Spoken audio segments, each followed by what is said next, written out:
You mentioned Brenden Aaronson, who to me is like just, I love him. He's a great player, but he's also like has been obviously the, by default, the replacement for Christian Pulisic in many ways. So Pulisic remains injured, obviously rehabbing as we speak with Chelsea. To you, Grant, is Pulisic a lock when healthy, 100%? When healthy, yes. That's the issue, though, is when is he healthy? And unfortunately, I was hoping this season for Christian Pulisic would be one in which we didn't talk about injuries very much. And he picks up an injury in Honduras that has kept him out at club level ever since. And I don't think any of us thought that, whether it was Christian Pulisic or Gio Reyna, that the injuries they picked up on U.S. duty would keep them out this long. But it has, and it really has forced Gregg Berhalter to look at other options out wide in the attack. And thankfully for him, Brenden Aaronson has been very, very good. Brenden Aaronson gets better, it seems like, every game you see him play. He's only been with Salzburg since January, and it's incredible how much better he has gotten in certain areas of the game, decisive areas. When I talked to him recently, he said, he wanted to do more things that put him on the score sheet, assists, goals. He felt like he didn't do enough of that at Philadelphia, and he's made that improvement. It's crazy. Salzburg has not lost a game in any competition this season, amazing, including in UEFA Champions League. And Brenden Aaronson's a big part of that reason. It's really impressive. And then for me, it's an interesting thing on the other wing, how much Paul Arriola appears to have Gregg Berhalter's trust. And he did pick up an injury in the warm-up for the Costa Rica game, and Tim Weah ended up starting on short notice. But Arriola was about to start his third straight game in qualifying there. And I know fans can get frustrated because Arriola's skill level is not the skill level of Tim Weah in the attack. But the energy that Arriola brings is something that Berhalter loves and his teammates love.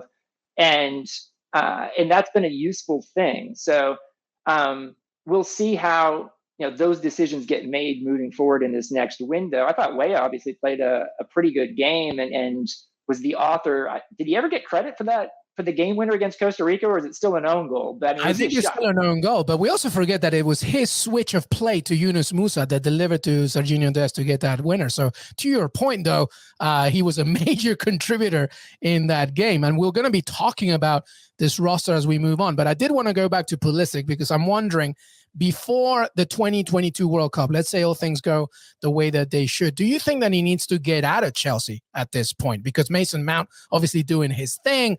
Lukaku, when he's healthy, he kind of gravitates towards a different formation. What do you make of Pulisic's time with Chelsea? Should he move on? I feel like when Christian Pulisic has been healthy at Chelsea, he's being considered for the games that matter. Not always starting them, but having a role. I look back to the Champions League semifinal goal he scored at Real Madrid. Tuchel doesn't think he's a bad player. He actually knows him really well.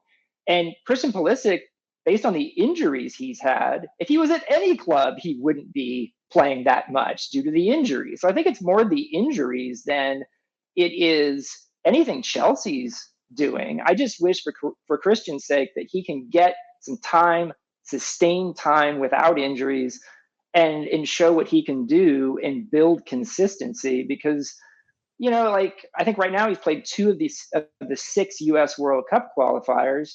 That's a little bit how it goes for him at Chelsea. He plays, he's available for half the season, maybe slightly less. And you can't build a career that way if you're out that much. Yeah, and the hope obviously is that Chelsea maintains in different cup competitions and the league in order for that squad to be rotated. By the way, it's still an own goal. It's not a Timothy Weah goal. We just double checked. Who's an automatic pick for you? Is there, obviously we're talking about a few players here. Tyler Adams, you mentioned, he could go forever. Big fan of Brenden Aaronson, of course. Is there anybody else to you that's, this person needs to be here no matter what?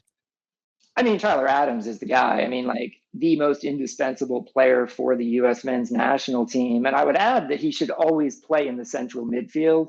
This tendency at times to want to put Tyler Adams at right back or something other than the central midfield is a waste of his talents.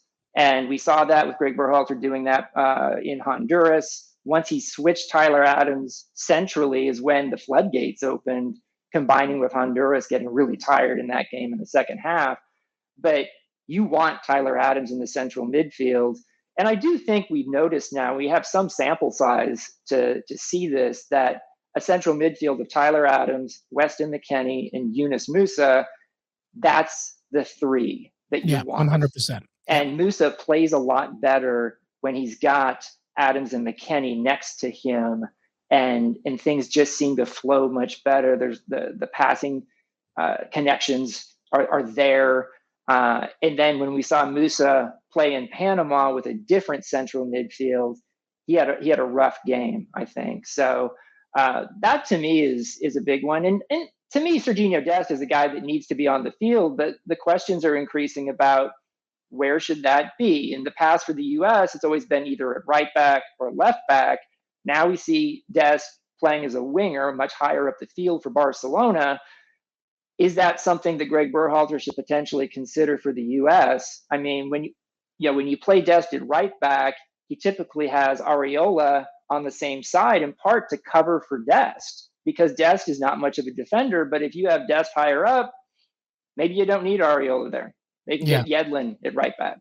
Yeah, it obviously as well depends on the type of opponent that you have, and when Mexico face their own trio of forwards, it can be pretty scary. All right, the other thing, by the way, Grant, is that even a little bit more back there with the starting 11, there's a real contest here between Matt Turner and Zach Steffen. I feel that two very good goalkeepers have done really good things for the national team as of late. Do you have a preference? Is that a tough decision for Gregg Berhalter, do you think, at this point?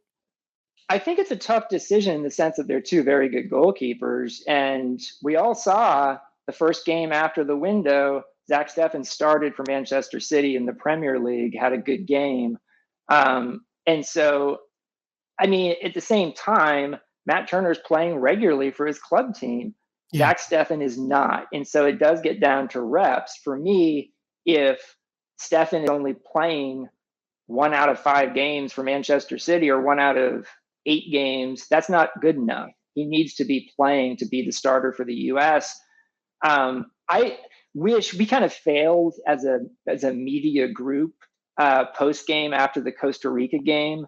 None of us asked Gregg Berhalter about the decision to go with Steffen in that game after Turner had played the previous 5 games, and so we didn't get the reasoning from Berhalter about why he made that decision. So everybody was so happy about the fact that you rectified the Panama disaster. They were like, "Yeah, you could have put a kangaroo in goal. It didn't matter. They were just like, yes, we won."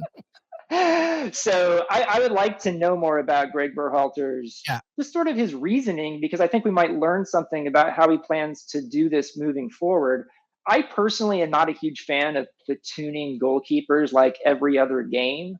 I think you want to have some continuity in that position, communication between the goalkeeper and the back line and the rest of the team.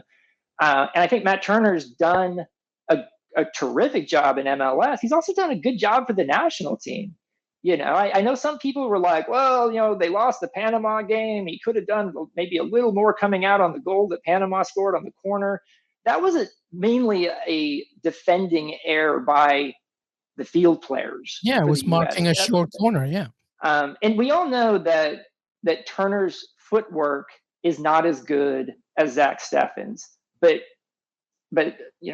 Turner's shot-stopping ability is incredible. And I personally feel like that makes enough of a difference to have him be the starter. I think there's a reason he started 5 out of the 6 games. I hope he continues. But if he doesn't, Zach Steffen's a good goalkeeper.